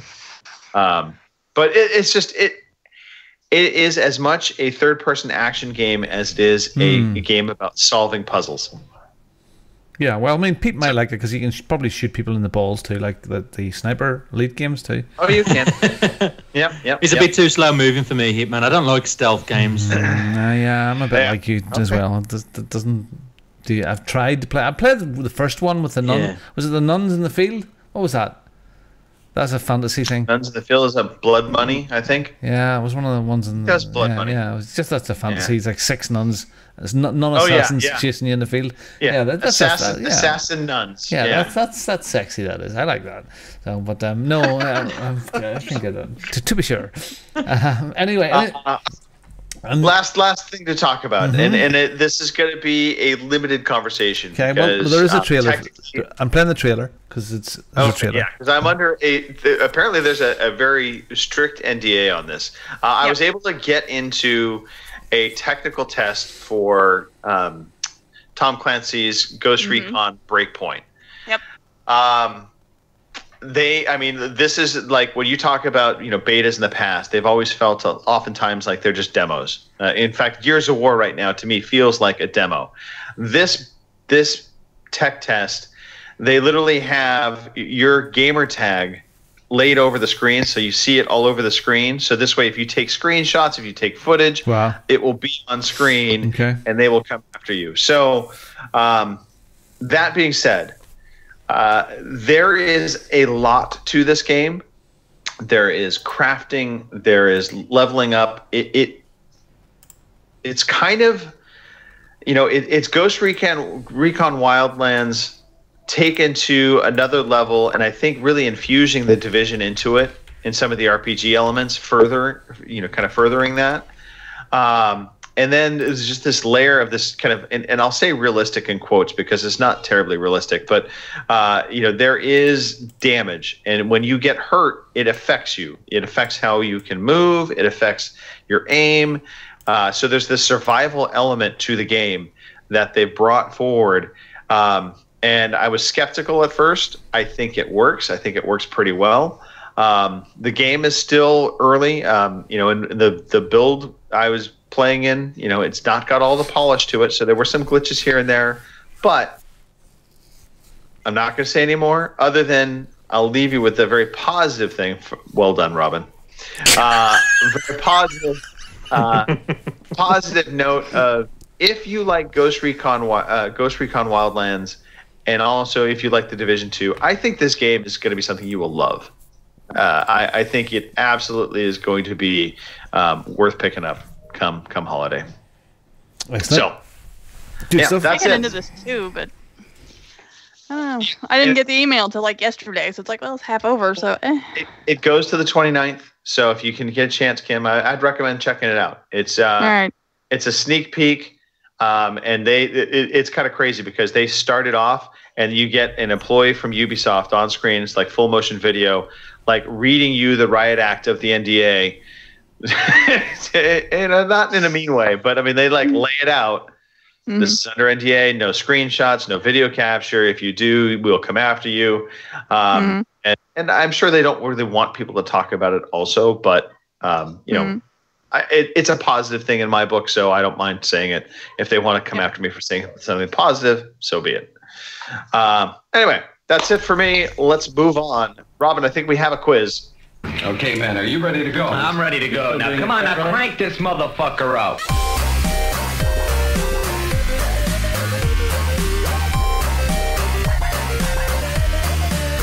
What's that noise?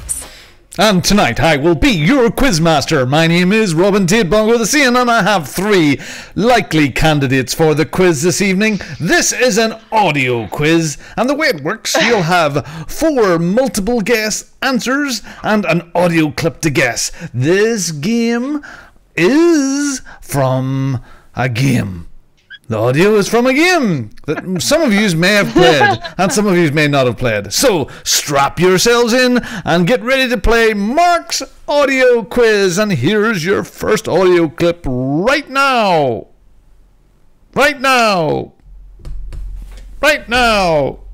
Round 1. I was just hiding. I find I live longer that way. Listen, let the bastards catch me again. Never! Wait. Who are you? Just a memory. Drew? Is that you?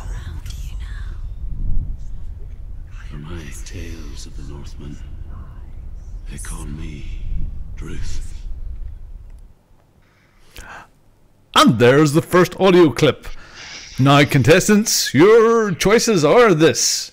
Is it A. Skyrim, B. Hellblade Senua's Sacrifice, C. The Witcher 3, or D. DMC Devil May Cry, the definitive edition? So it's time for the answers. This week's clips are from story cutscenes, so here we are. Please get your answers in now. So as 1, 2, and 3. And we have 2 answers that are the same, and 1 which is not the same. And of course, Kim, as always, is correct, which means Greg is correct. It, of course, was from Hellblade, Senua's Sacrifice. And if you've ever played Hellblade, Senua's Sacrifice, you will never forget that audio track. So that was very, very good. Yeah. Okay, so on to question number 2 of the audio quiz. And again, just as a reminder, this is stories from cutscenes. Round 2. What are you reading? Just a little bit of light study. Looks pretty heavy to me. Can I help you with something? I need a favor. I need the keys to the Maserati. Does Dr. Brent know? Of course he does. Okay. Okay, then you want my signing for it then? And that clip is from a favourite game of someone out there. So, the answers are, is it from Her Story? Is it from The Bunker? Is it from Late Shift? Or is it from Press X Not to Die? Her Story, The Bunker, Late Shift, Press X Not to Die. And you can play on this at home, guys, if you want to. Put your answers in the chat.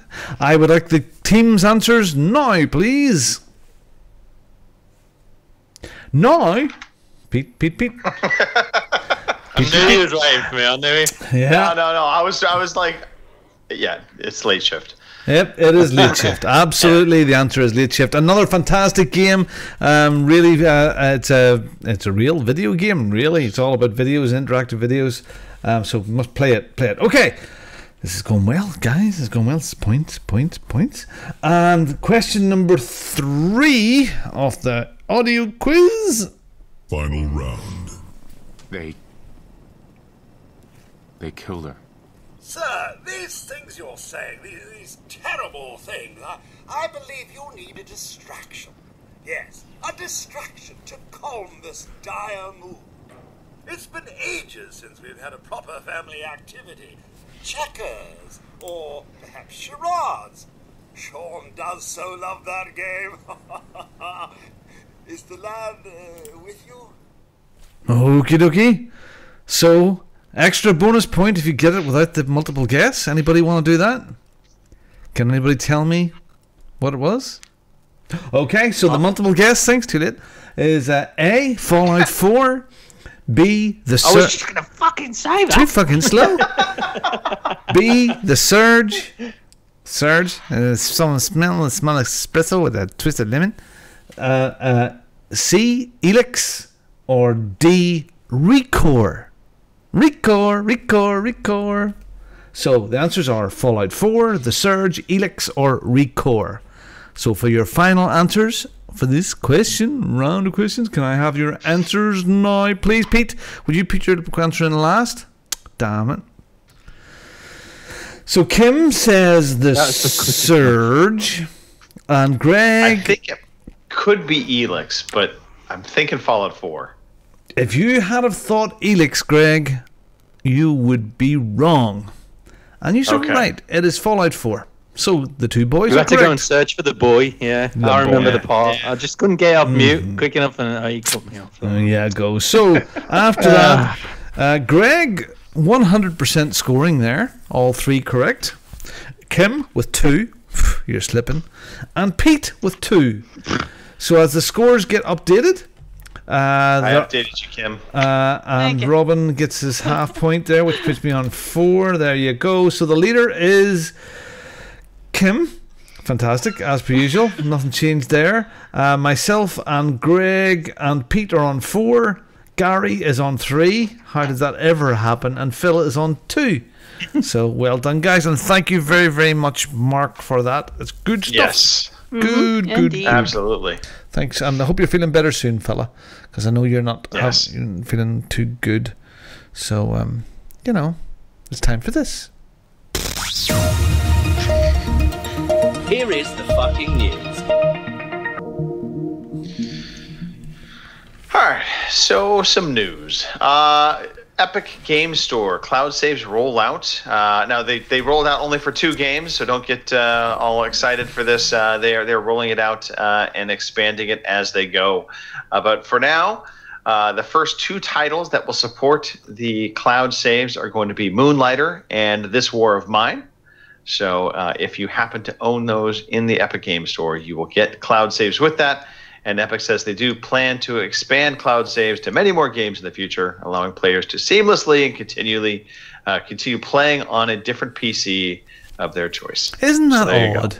Isn't that odd that we've been doing this for years, since 360 days, and even PlayStation 3, I think, did that as well. Yeah. Towards the end.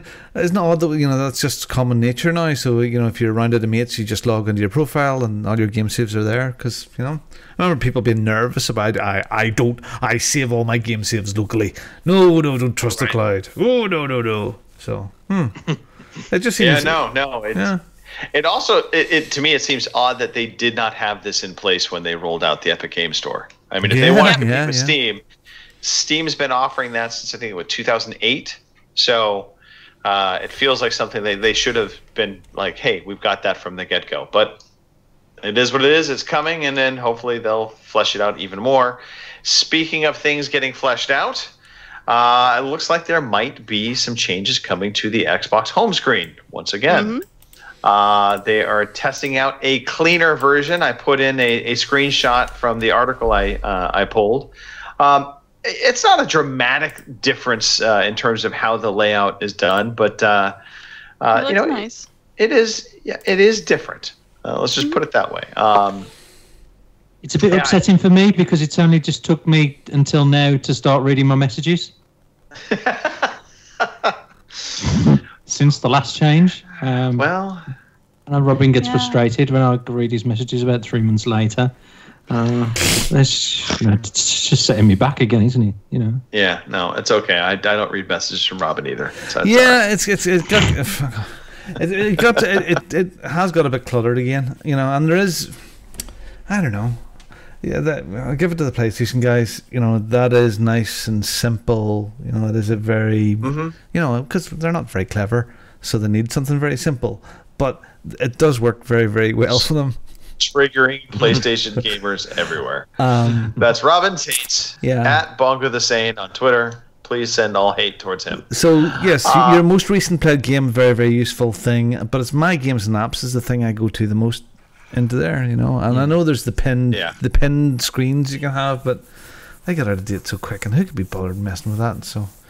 Okay, yeah. I always forget to use my pins, to be perfectly honest. I do the same thing you do, Robin. Yeah, iterations. Okay. One other change coming, though, that it is worth talking about real quickly is how the Cortana app is going to work. So right now, you can use Cortana using your microphone, but that will be changing. So Microsoft is changing how voice commands work with the Xbox, shifting to a cloud-based assistant rather than an on-console model. One side effect is that you won't be able to speak with Cortana using your headset.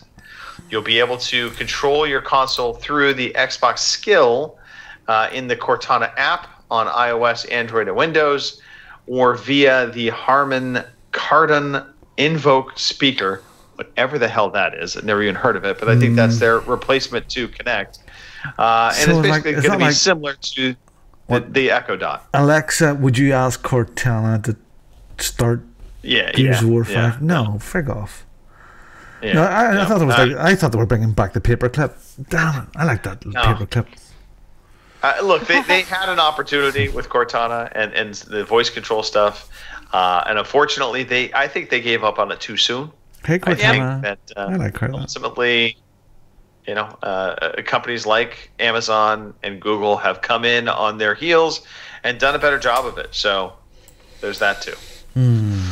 All right. Last story to talk about, and this is one that it affects probably a lot of our Nintendo Switch owners out there. Apparently, the Joy-Cons were having a lot of drift issues, and Nintendo, prior to this past week, was charging you basically $40 to get your sticks fixed. Yeah. So now the good news is, if you want to get your stick fixed, you can do it for free. Nintendo will repair that stick for you, no charge. And they're also refunding those that they had previously made pay to get their stick fixed. Yeah, I said. Anyway, so there's that. I think that is a good, smart, consumer-friendly choice by Nintendo. So good on them. Good on them for doing that. Thank you very much. Love it. Let's dive into community feedback. Kim, we have... Sorry, Pete. Shifting gears. Kim, I'm pretty as well. Yeah. So pretty. Yeah. So you are very pretty. Easy on the eyes there. Blue eyes. Oh. All right, Pete. We have an email from a listener. We do. Nigel Strutt. Yeah. We thought he said don't read it. It doesn't. Yeah. We're gonna. What the hell? It's the first email we've had in 6 million years, and we thought the account was broke, so we've got to read it. And it reads, "Folks, loving the podcast. You certainly all keep a smile on my face. Oh, no need to read this out as an actual email, but I have requested to join the golf club OC Society, and it won't let me participate until I've been accepted into the society." He has been accepted, by the way. Yay. I hadn't anticipated being hazed for membership of an online golf society, but I am sure I can find an old pig's head and a bottle of cheap Prosecco from somewhere if it's mandatory. Keep up the legendary work. Looking forward to putting the Canadian back in his box on the fairways of the Golf Club 2019. Struttmeister. Well, outside of that last little Canadian bit, no, happy to have you in the society and thrilled that you listen to the show. He actually had sent a message to me saying he listens to the show and is a big fan. So we did not pay him for this, by the way. And yeah, that is always nice to get that kind of feedback. So yeah, Nigel, golf away. You are in, whether you wanted to be now or not. And I've also got a review from iTunes as well. Yes. Yes, that is actually part of the hazing. You do need to give us a review or we will kick you out of the society. So I'm going to read you one here from the 19th of November 2010. How bad can a gaming podcast possibly get? Stuttering presenters with absolutely no idea of what they're talking about. Pathetic, dithering content that makes you just want to listen to the shipping forecast instead. A waste of your precious time and badly produced to boot.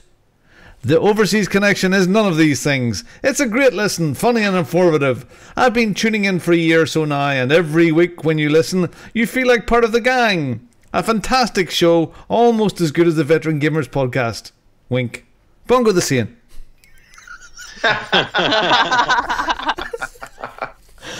Oh dear. Anyway, all right, let us move forward. Kim. Yes. There's a massive amount of games coming this week, so let's get through this. All right, are you ready? I'll do my best. Maybe I should get a drink first. You know, it's that big of a list. Never mind. Yes, your new releases for July 27th through August 3rd are Madden NFL 20 for the PlayStation 4, Xbox One, and PC. It's available August 2nd. And those are your new releases. Doesn't want to start the music. Yep. Yeah, this is kind of curious. I would have thought there would have been a couple. I'm sure there's going to be a couple of indies that sneak out during this week, but that's the official list off of Game Informer. So if you don't like our list, blame them, not us. We steal the content directly from them. All right, we do have some challenges. So look, Pete, Mark's not here, so I think we should give you the reins on the Trials Challenge. Okay, so this is Trials Rising Challenge number 20, and the track for that was Ship It. Usually what we do is get all of the times in at 7 p.m.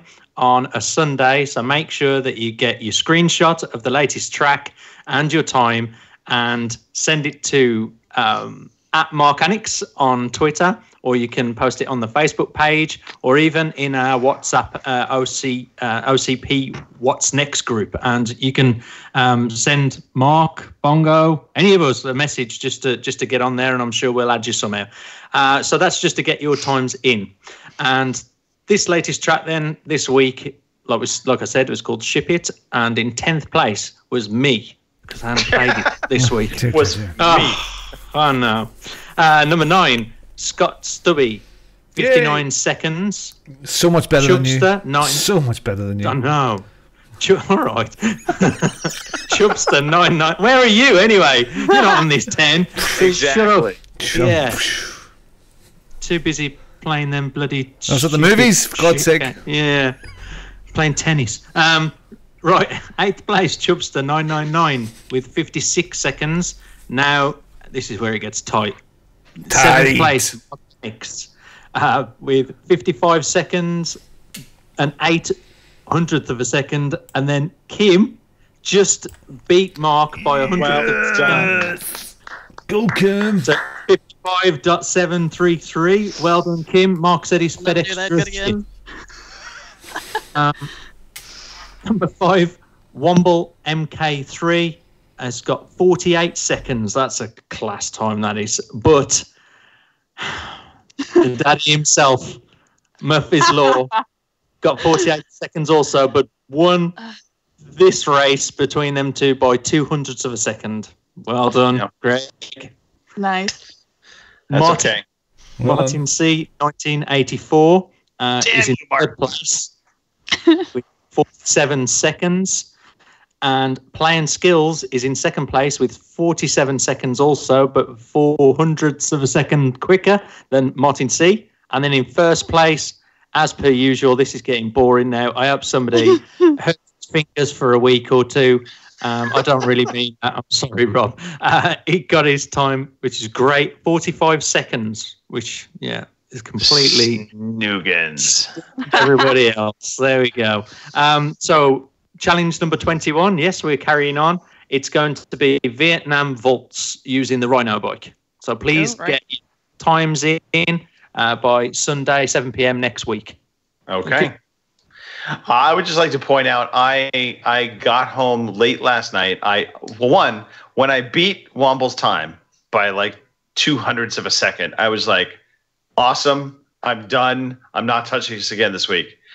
Only to find out Martin beat me. And Martin and I have been going back and forth a little bit on our challenges, which you'll see in another game also, by the way.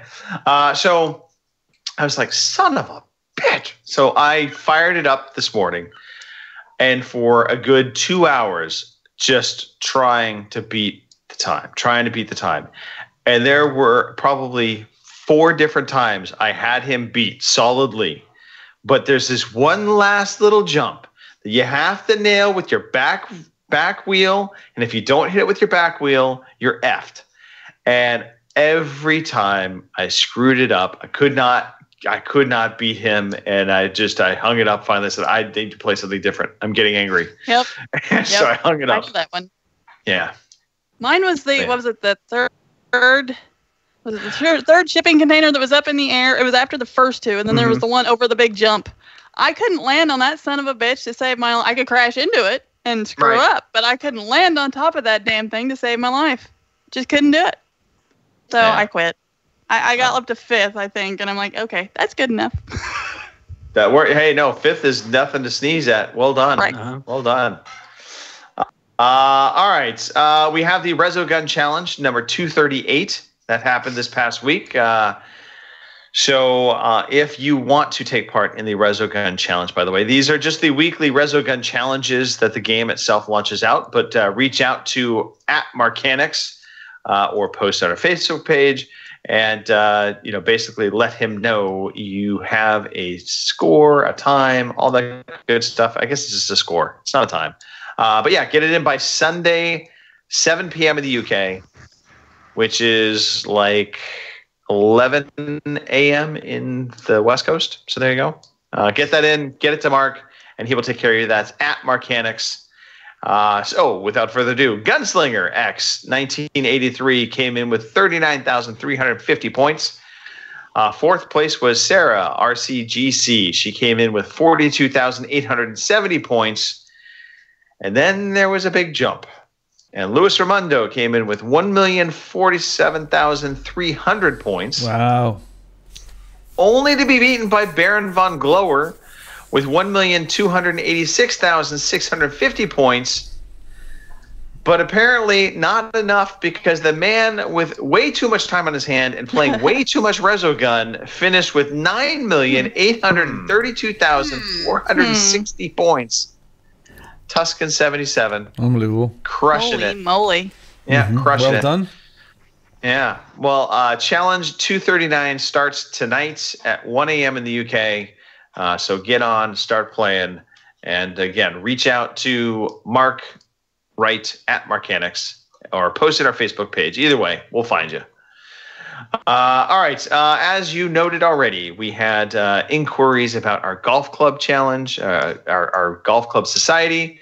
So we do have this going on for PC and for Xbox.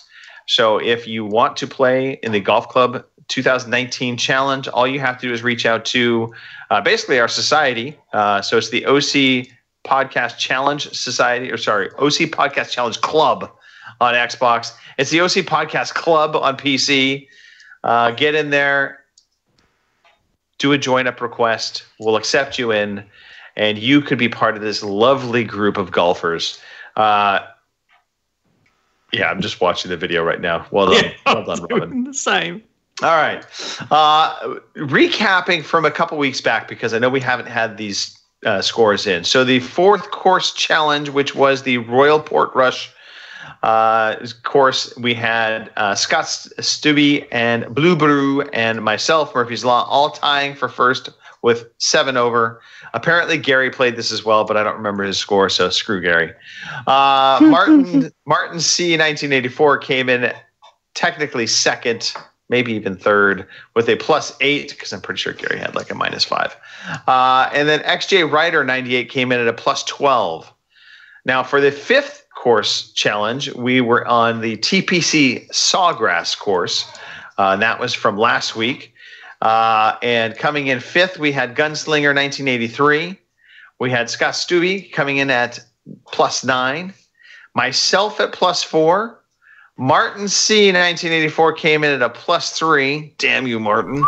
And XJ Ryder 98 came in at a -2. That's an incredible turnaround, by the way. Very was good. +12 the week before, -2 this past week. So well done to him. And if you're wondering what Gary's score was, it was did not finish because he did not play. Next week, challenge number 6, it will be going live today. It is 1 round at the Belfry, the Brabazon. I think that's who made it. I could be wrong. But anyway, it's the Belfry course. And we want to welcome Orty84, Filthy, and of course, Strutmeister to our lovely society. Get to your golfing, kids. All right, Bongo. Mm-hmm. Victories achieved. I think it's a thing. Talk to me about it. So when you actually finish some of these games that none of us are finishing at the moment, what you actually do is you take a picture of yourself for the credits in the background, and it's like a race to get them finished. Yeah, you get a race to finish, and then what you do is you take a photograph of the credits, and then you tweet that off to @OC_podcast with a hashtag thing they're catching on. Hashtag victory achieved, and you can win money. Real money. So it's like 15 quid or $20. Sarah won it this year. Dave 3-O-Matic won it this year in June. So fantastic. So these people are in the draw. Gunslinger, he finished Another World, 20th year old anniversary edition. Fantastic game. Good fun to go back to that. Dave 3-O-Matic, Assassin's Creed 3, the redone version. Fletch, Daniel, he finished Hitman Season 1. Caliburn M, Shadow of the Tomb Raider, he's forgotten it already. And of course, John Mouse finished Days Gone, and he wants to buy a motorbike, and everybody wants to buy a motorbike that seems to have played Days Gone. So well done to all of you. You're entered into the draw. Finish your games. You've bought them, or at least hired them. Get your money out of them. So for doing that, you get this. You all have a victories achieved. Victories achieved. You have one. A victories achieved. Robin, I do have a question. This is a rules question that was requested or asked of me. So for the victories achieved, let's say you finish a game. Yes. You forget to take a picture of the game credits rolling in the background with you. Is it acceptable to take a picture of the finished like the campaign achievement completion in the background. Well, I do have an algorithm. So each of the algorithm. Yes. So easy for you to say. each of the photographs is scanned through this algorithm to see if it is up to scratch for victory achieved. Sometimes it's not, because the computer says no and it won't accept it. But other times the computer will accept it, and sometimes it says yes. But I suppose if you were going to put up the achievement and it was an Xbox achievement, it might say yes. Other achievements, I don't know. But if it's an achievement, a long way around the barn to get to an answer. So, I know. So to put it in a nutshell and then put it in one word only, maybe, I would say that would have to be a definite maybe, and each one would be taken at its merits on a come first served basis. I hope that's clear. So yeah, try me and see. Sorry, just one thing. Just one thing that we need to talk about as far as a victory achieved concerned. A young gentleman from England has won $1 million. I believe it's $1 million. Oh yeah. In the first Fortnite World Championship. I think I put a link up earlier on today. Maybe not. Yes, you did. Yeah, so I blocked Fortnite stories out of my head. I'm sorry, but I just think it's interesting. You know, there was so 200. Yeah, he won $1 million in the Fortnite World Cup. A 14-year-old boy from Essex. So good lad. Okay. Him part of a team. So Fortnite's a thing. In fact, the prize pool for Fortnite was more money than was in the Ladies World Cup. There you go. Sad. Talking about real sport, I know you mentioned Fletch in the victories achieved. Did you see his video of his wrestling video? Oh, he's unbelievable. He's cool, dude. Oh man, he's so good. Mm-hmm. I just wanted to shout him out. Well done. Well done. Yeah, no, absolutely. So acrobatic. Well Fair play. Yeah, and he's got good taste in video games, Pete. He's a good lad. All right, let us move on to wrapping this show up. We have talked way too long. Look, if you want to be part of the conversation, you can jump into the chat as we broadcast live. We are on YouTube, we are on Twitch, we are on Mixer. Just go to one of those channels and look up OC Podcast. You'll find us live, 9 p.m. in the UK, 1 p.m. on the West Coast, 4 p.m. in the East Coast, 6 p.m. in Easter Island, for God's sakes. And if you're waking up in the morning in Australia, what better way to have a cup of coffee and the Overseas Connection podcast? I'm just saying. Indeed. That was good. Well done. iTunes, Stitcher, if you're a gym rat and you say, hey, I need to go to the gym, I can't afford to watch videos, then put us in your ears. Download us, listen to the podcast while you're rocking out to the old 90s. We have clubs and communities. Search us on Xbox, on PlayStation, on PC, even Discord. Apparently, it's like a future thing. We're there. And more importantly, just listen to this. Oh, shit. You like us. Exactly. We like you. See where I'm going with this? Follow us on Twitter at OC_podcast. Check us out on Facebook, fb.ocpod.com, or email us, podcast@ocpod.com. We'd love to hear from you. Happy birthday. That's enough of that. Thank you. Yay. All right. Let's start it off. Pete, why don't you give some shout outs? Okay. I'm just going to shout out my brother. We've had a great night of gaming this week. It's the only person that I really wanted to shout out this week. And if you wanted to follow me on Twitter or Xbox or anywhere, you can find me. I'm the Legit Chinny. And I'll be streaming, I reckon, once or twice a week on the Twitch. Don't send him a message on Xbox if you're looking for a speedy reply. It might take months. Yeah, I mean, in fact, don't even send me a friend request. That'll be the same as well. Yeah, I might as well have just not said that. And I just watch the Twitch channel. I'll at least appear on that and send some abuse and stuff. It'd be great to hear from you. All right. Fantastic. Olé. Kim? Alrighty. I'm going to shout out our shatters real quick. We had RCGC, Scott Stubby, Psalm 67, Commander Root, Freddy Bot. I'm sure it's not a bot. Anyway, Lurks, Skinny Seahorse, Slow Cool, Gogs 1980, and Electrical Longboard. So thanks for coming along and chatting with us. A shout out to you guys as always. It's always fun to be here. Yeah, here's to another week. Here we go again. So, how about you there, Tank Top? This, one, I realize we never really covered the actual process of wrapping up the show with Pete. No. So, Pete. Sauce. I realised afterwards. Yeah, it's okay. It's all right. There's a passing of the buck. And then, Kim, who's been here for eons, also fails to understand the proper order of doing this. So, Robin, why don't you give some quick shout-outs? Because I think the shout-out you were going to give is probably the most important shout-out we could actually give right now.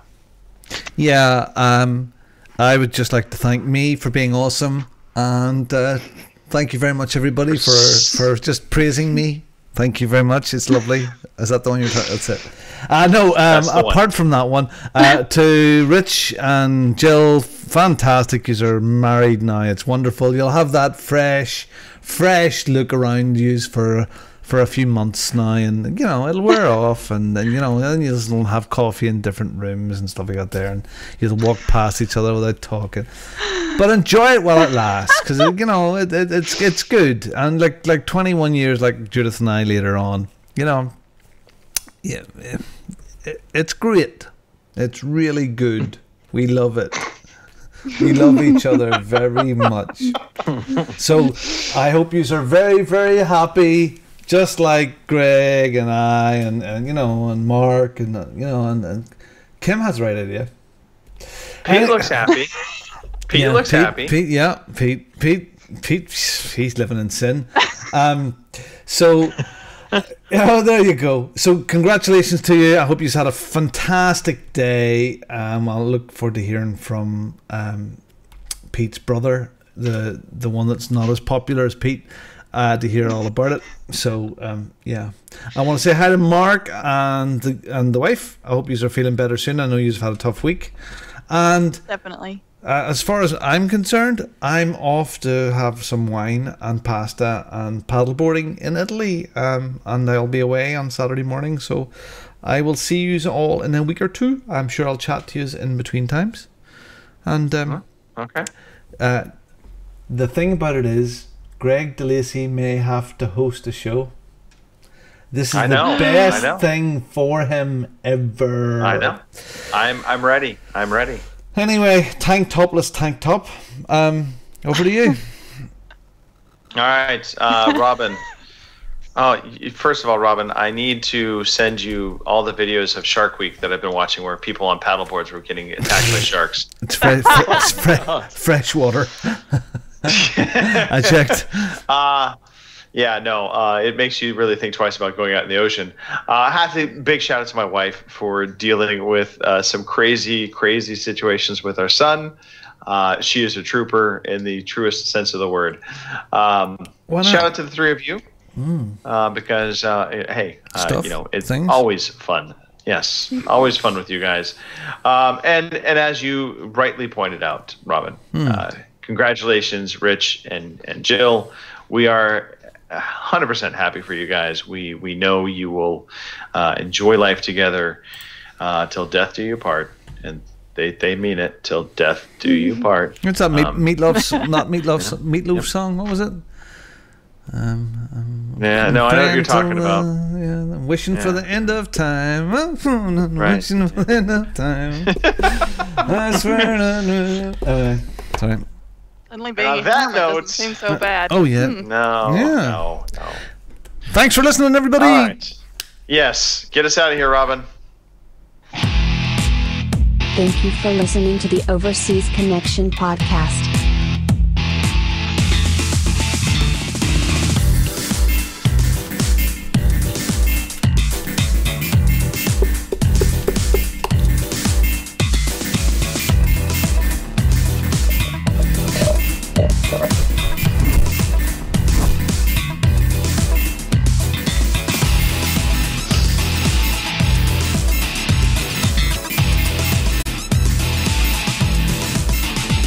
same time next week.